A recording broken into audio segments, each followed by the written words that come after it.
पहा कशी खलबत्त्यात कुटली, चोपडी चोपडी आणि क्रंच पण झाली। शेंगदाणा चटणी म्हणलं की कोणीच याला खायला नकार देत नाही। मी वेगळ्या पद्धतीनं बनवणार आहे।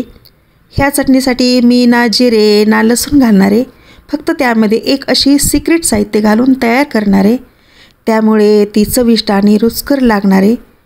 विशेष म्हणजे ती मिक्सरमध्ये न वाटता खलबत्त्यात कुटणार आहे। खलबत्त्यात कुटल्यामुळे अजून त्याची रुची वाढते। आजची रेसिपी आहे खमंग चविष्ट शेंगदाणा चटणी। राजश्री रेसिपीमध्ये आपल्या सगळ्यांचं मनपूर्वक स्वागत करते। व्हिडिओ पाहण्यापूर्वी ह्या चॅनलला सबस्क्राईब करून घ्या। शेंगदाणा चटणीसाठी इथे साहित्य घेतले। 1 बाउल शेंगदाणे, तेल, लाल तिखट आणि मीठ। खूप कमी साहित्यामध्ये ही चटणी तयार होणार आहे।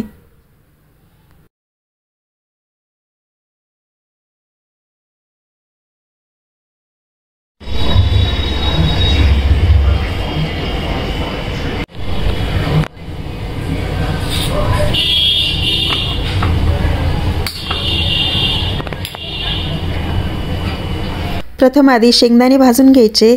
त्यासाठी गॅसवरती शेंगदाणे भाजण्यासाठी पॅन ठेवला। पॅन गरम झाला की शेंगदाणे भाजून घ्यायचे।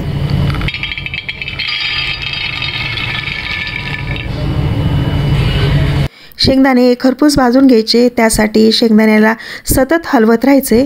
शेंगदाणे करपू द्यायचे नाही, ते लालसर होऊन थोडेसे काळसर होईपर्यंत भाजायचे आहेत। जवळपास आता शेंगदाण्याचा कलर चेंज होत आहे। त्यामध्ये आता 2 चमचे तेल घालायचं। तेल घातल्याने शेंगदाणे क्रंची बनतात। शेंगदाणे क्रंची बनल्यामुळे चटणीची चवही खमंग लागते। हे आहे शेंगदाणे चटणीचे खरे सिक्रेट। 2 चमचे तेल घातल्याच्या नंतर परत ते अर्धा मिनिटे हलवून घ्यायचे, कारण शेंगदाणे खूप व्यवस्थित भाजले आहेत। आता खालचा गॅस बंद करायचा आहे आणि शेंगदाणे थंड झाले की खलबत्त्यामध्ये कुटून घ्यायचेत।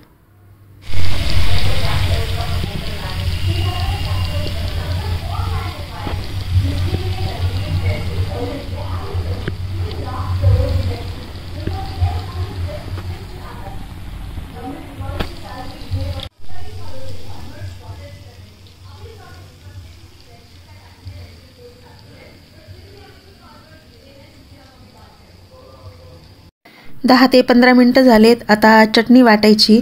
शेंगदाणे थंड झाले। शेंगदाणे हे थंड झाल्यानंतरच कुटायचे। खलबत्ता हा आधीच स्वच्छ करून ठेवलाय। ह्या खलबत्त्यामध्ये संपूर्ण बसत नाहीत, 2 वेळेस करून कुटायची आहे चटणी, म्हणून अर्धे अर्धे करायचे। मी अर्धे घेतले। त्यामध्ये आता आपल्याला हवे असले इतकेच तिखट घ्यावे। कसं असताना कोणाला तेजदार हवी असते तर कोणाला कमी तिखटाची हवी असते, आपापली आवड। आणि चवीपुरतं मीठ घालून वाटून घ्यायची। 2 वेळा करून ही चटणी वाटायची आहे।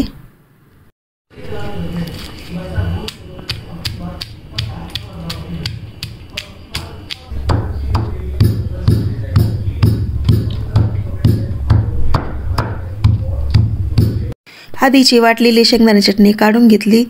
आता हे दुसरे शेंगदाणे आहेत, हे पण त्याच पद्धतीने वाटून घ्यायचेत।